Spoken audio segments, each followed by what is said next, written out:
저는 이 게임을 3년 전에 스팀 페이지를 통해 처음 알게 되었습니다. 지난 8월 4일부터 6일까지 3일간의 3차 테스트를 체험했었는데요. 뭔 게임을 3년씩이나 개발하고 아직도 테스트를 하고 있냐라고 생각하시겠지만 이 게임은 메인 개발자가 2명이고 나머지는 프리랜서를 고용해서 개발 중에 있다고 합니다. 글로벌 컴플라그레이션은 근미래 현대전을 배경으로 한 실시간 전략 게임으로 CNC 제너럴이 생각나는 세계관과 게임 그래픽으로 유저들에게 과거의 향수를 자극시키고 있습니다. 이번 영상에서는 스팀에서 서비스 예정인 글로벌 컴플라그레이션에 대해 게임 시스템의 소개와 테스트 후기에 대해 다뤄보도록 하겠습니다. 글로벌 컴플라그레이션은 총 3개의 팩션이 등장합니다. 나토군을 연상케 하는 EDU, 러시아를 연상케 하는 벵가드 PMC, 그리고 GLA가 떠오르는 카르파디아로 구성되어 있습니다. 자원은 건물과 유닛 생산을 하기 위한 물자 포인트와 스킬을 사용하기 위한 보급 포인트로 구성되어 있습니다. 이 물자 포인트와 보급 포인트를 수급하기 위해서는 거점을 점령해야 하며 거점의 종류는 스트롱 포인트, 로지스틱 포인트, 체크 포인트로 총 3가지입니다. 게임이 시작하면 플레이어는 기지에서 가장 가까운 거점인 스트롱 포인트를 점령해야 합니다. 그리고 나서 스테이션을 건설해 자원 수급량을 늘려줄 수 있습니다.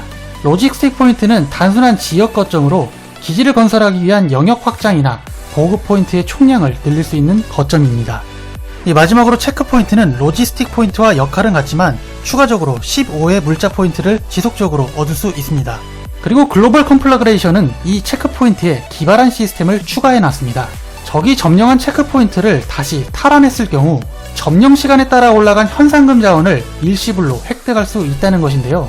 압도적으로 불리한 상황에서 게릴라전을 통해 체크 포인트를 탈환한다면 적이 점령한 시간 동안 얻어간 자원을 일시에 수급할 수 있어 역전의 발판을 마련할 수 있게 해준다는 점에서 저는 이 시스템이 정말 참신하다고 생각했고 높은 점수를 주고 싶었습니다. 사실 거점 점령 RTS가 항상 지적받는 점이 한 번 역전되면 뒤집기가 힘들다는 점인데요.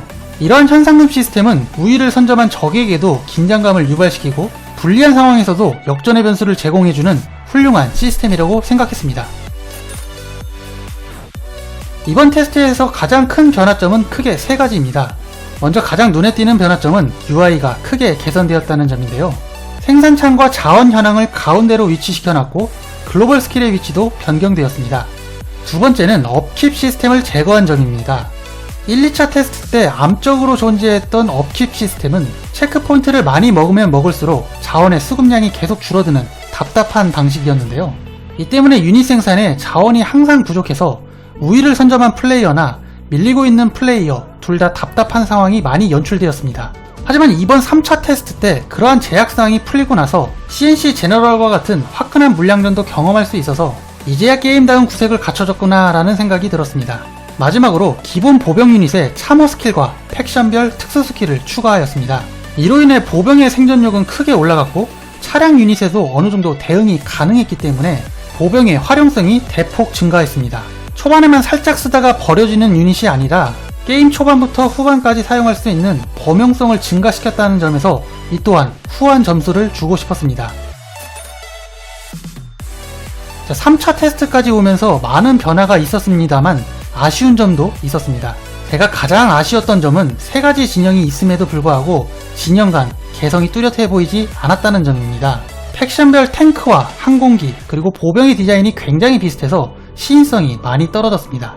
그래서 서로 다른 진영 간 싸우고 있다는 생각이 별로 들지 않았고 쉽게 지루해질 수 있겠구나 라는 생각이 들었습니다. 실존하는 탱크와 항공기를 모티브로 디자인했다고 하지만 여기에 진영별로 특색 있는 디자인 컨셉을 반영했으면 어땠을까 하는 아쉬움은 떨쳐내기 힘들었습니다. 컴퍼니 오브 히어로즈만 봐도 국가 간 특유의 컨셉이 유닛에 잘 녹아들었다고 보여지는데요. 글로벌 컴플라그레이션은 그저 비슷한 유닛들끼리 화약 무기를 퍼부으며 싸우는 것처럼 느껴져 게임이 단순해 보이기까지 했습니다. 글로벌 스킬 또한 3진영 모두 똑같아서 이 부분도 많이 아쉬웠습니다. 그래서 추후에 DLC를 통해 스킨과 진영별 글로벌 스킬을 추가해줬으면 하는 바람이네요. 글로벌 컴플라그레이션은 이제 개발 막바지에 접어든 것처럼 보여졌습니다.